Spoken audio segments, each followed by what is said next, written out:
Election అప్డేట్స్ను అందరికంటే ముందుగానే తెలుసుకోవాలంటే ఈరోజే ఆర్టీవీ లైవ్ యాప్ని మీ మొబైల్లో డౌన్లోడ్ చేసుకోండి. ఆంధ్రప్రదేశ్ ప్రభుత్వ ప్రధాన కార్యదర్శి జవహర్ రెడ్డి గారి మీద అనేక భూ ఆరోపణలు వస్తున్న నేపథ్యంలో జనసేన నేత పీతల మూర్తి యాదవ్ అయితే అన్నింటిని ఖండిస్తున్నారు. వీటి మీద ఆరోపిస్తున్న జనసేన మూర్తి యాదవ్ మనతో పాటు ఉన్నారు. ఆయన అడిగి తెలుసుకునే ప్రయత్నం చేద్దాం. మూర్తి యాదవ్ గారు చెప్పండి, ఏంటి జవహర్ రెడ్డి గారి విషయం, ఏం చెప్తారు మీరు? పేదల ప్రభుత్వం, నా ఎస్సీలు, నా బీసీలు, నా ఎస్సీలు అని చెప్పుకునేటువంటి జగన్మోహన్ రెడ్డి ప్రభుత్వానికి ఇవాళ ప్రాతినిధ్యం ఉన్నటువంటి రాష్ట్ర ప్రభుత్వ ప్రధాన కార్యదర్శి డాక్టర్ కేఎస్ జవహర్ రెడ్డి గారి నేతృత్వంలో విశాఖలోనే కాదు రాష్ట్ర వ్యాప్తంగా అసైన్డ్ ల్యాండ్స్ కోసం ఏదైతే జియో నెంబర్ 596 ఇచ్చారో, జియో నెంబర్ 596 ఆధారంగా కొన్ని వేల ఎకరాలు వైసీపీ నేతలు ఐఏఎస్లు కొట్టేశారనేటువంటిది ఏదైతే నిన్న నేను ఆరోపణ చేశానో దాన్ని ఖండిస్తూ ఆయన కానీ ఆయన కుటుంబ సభ్యుల ప్రమేయం కానీ ఏమీ లేదని చెప్పటం, విశాఖ అన్నది వ్యక్తిగతంగా ఎవరో ఫంక్షన్కి, మ్యారేజ్ ఫంక్షన్ కోసం, రిసెప్షన్ కోసం వచ్చానని చెప్పి ఆయన చెప్పడం అన్నది చాలా ఖండిస్తూ ఉన్నాం.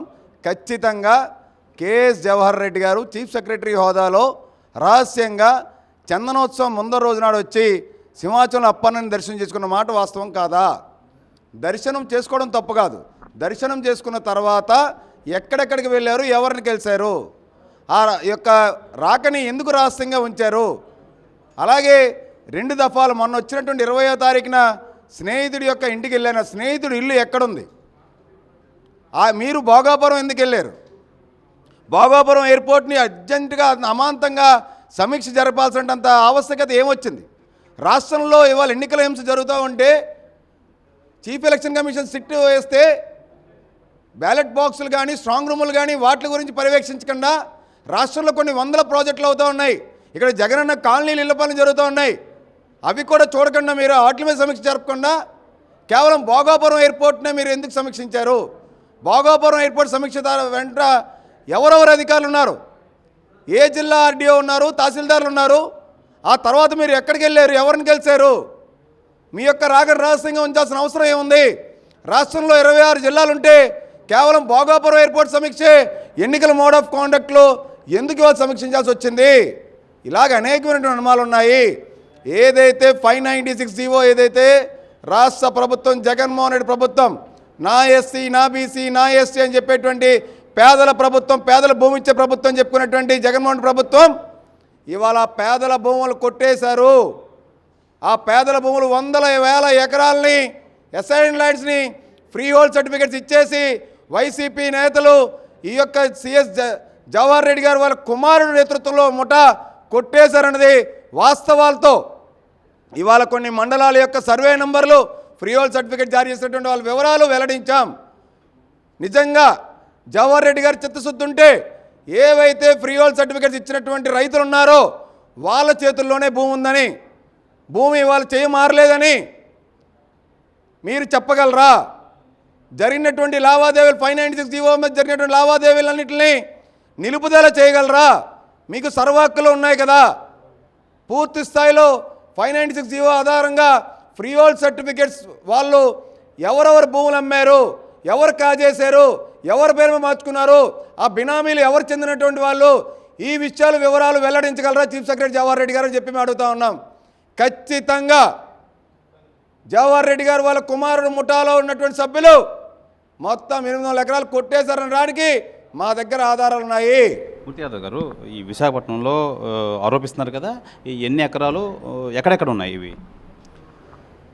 మొత్తం విశాఖ జిల్లాలోని విజయనగరం జిల్లా భోగాపురం అంటే ముఖ్యంగా ఖరీదైనటువంటి ప్రాంతాలు, ఎకరం 3 కోట్లు, 4 కోట్లు, 5 కోట్లు ఇవాళ జాతీయ రహదారికి ఇరువైపులా ఉన్నటువంటి ప్రాంతాలన్నింటినీ కూడా ఇవాళ భీమిలి కానీ, అలాగే అక్కడ ఉన్నటువంటి పద్మనాభం, ఆ చుట్టుపక్కల ఉన్నటువంటి భోగాపురం, డెంకాడ, పోస్పాట్రేగ, మొత్తం భీమిలి మండలము, పద్మనాభం మండలము, అలాగే ఆనందపురం మండలం ముఖ్యంగా 700 ఎకరాలు, 700 ఎకరాలు కేవలం ఆనందపురంలోనే వీళ్ళు మొత్తం ఫ్రీ హోల్డ్ సర్టిఫికేట్ ఇచ్చేసి కొట్టేశారు. ఇవన్నీ కూడా కొన్ని వందల ఎకరాలు ఉన్నాయి. ఈ 100 ఎకరాలు కేవలం నామమాత్రపు 5 లక్షలకి, 10 లక్షలకి, 20 లక్షలకి ఎకరానికి అమాయక రైతుల్ని భయపెట్టి, ప్రలోభపెట్టి కింద స్థాయి రెవెన్యూ అధికారులతో వీళ్ళు బెదిరించి అధికారం ఉంది కదా అని చెప్పి వీళ్ళు దోచేశారన్నదానికి మా దగ్గర ఆధారాలు ఉన్నాయి. అందుకనే దీనిపైన పూర్తి స్థాయిలో సిట్టింగ్ జడ్జితో కానీ, లేదనంటే సిబిఐ విచారణ జరిపించాలని చెప్పి చీఫ్ సెక్రటరీ గారు సిఫార్సు చేసి తన చిత్తశుద్ధి నిరూపించుకోగలరా?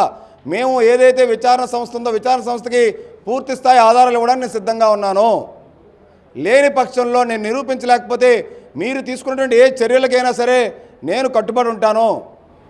ఇప్పుడు జవహర్ రెడ్డి గారు వాళ్ళ అబ్బాయి అండ్ టీమ్ చాలామంది ఇక్కడికి వచ్చి ఈ రిజిస్ట్రేషన్ అయితే చేయించారంటారు కదా, ఏమంటారు దాని మీద? ఏమంటారు? రిజిస్ట్రేషన్ చేశారు, రిజిస్ట్రేషన్ జరగలేదు, పేద రైతుల దగ్గర పట్టాలు ఉన్నాయని చెప్పమంటున్నాం. ఎవరి పేరు మీద రిజిస్ట్రేషన్ అయినాయో వాళ్ళు చీఫ్ సెక్రటరీ జవహర్ రెడ్డి గారిని వెల్లడించమంటున్నాం.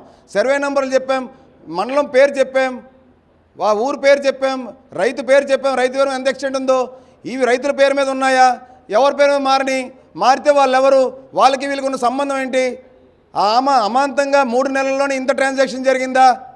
జీవో వచ్చి 596 డిసెంబర్లో వచ్చింది, జనవరి ఫిబ్రవరి మార్చ్ ఎన్నికలు కూడా వచ్చింది, ఎన్నికల నియమావళి ఉల్లంఘన చేశారు వీళ్ళు.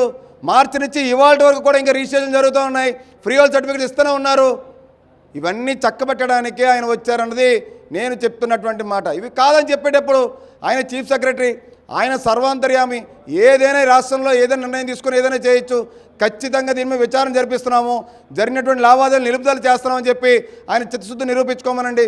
నేను కనుక విచారణ కమిటీకి ఇచ్చిన తర్వాత విచారణ కమిటీ కనుక తేల్చకపోతే చెప్పిన ఆరోపణలన్నీ నేనే చర్యలు తీసుకునే సిద్ధంగా ఉన్నాను. నేను ఇది ప్రభుత్వ ప్రధాన కార్యదర్శి చీఫ్ సెక్రటరీ అయిన జవహర్ రెడ్డి గారు తను తనపై వస్తున్న భూ ఆరోపణలన్నిటి మీద సిట్టింగ్ జడ్జితో విచారణ జరిపించాలి, సిబిఐ ఎంక్వైరీ చేయించాలని చెప్పి జనసేన నేత పూర్తి యాదవ్ అయితే తెలియజేస్తున్నారు. అలాగే జవహర్ రెడ్డి గారు వాళ్ళ కుమారుడు అండ్ టీం కలిసి చాలా దగ్గర 800 ఎకరాల వరకు ఈ భూ లావాదేవీలు చేశారు, ప్రభుత్వ వ్యతిరేకంగా లావాదేవీలు చేశారు. అలాగే ఏదైతే ఎన్నికల కోడ్ ఉందో దాన్ని కూడా ఉల్లంఘించి ఆ టైంలో అయితే ఈ వ్యవహారాలను నడిపించారని చెప్పి పీతల మూర్తి యాదవ్ అయితే ఆరోపణ చేస్తున్నారు. ఇది ఈ జవహర్ రెడ్డి మీద సంబంధించి వివరాలు. కెమెరామెన్ అజయ్తో శివరామకృష్ణ RTV విశాఖపట్నం నుంచి. మరిన్ని వీడియోస్ కోసం ఛానల్ ని సబ్స్క్రైబ్ చేయండి, లేటెస్ట్ అప్డేట్స్ కోసం వాట్సాప్ ఛానల్ ని ఫాలో చేయండి అండ్ లింక్ డిస్క్రిప్షన్ లో ఉంది.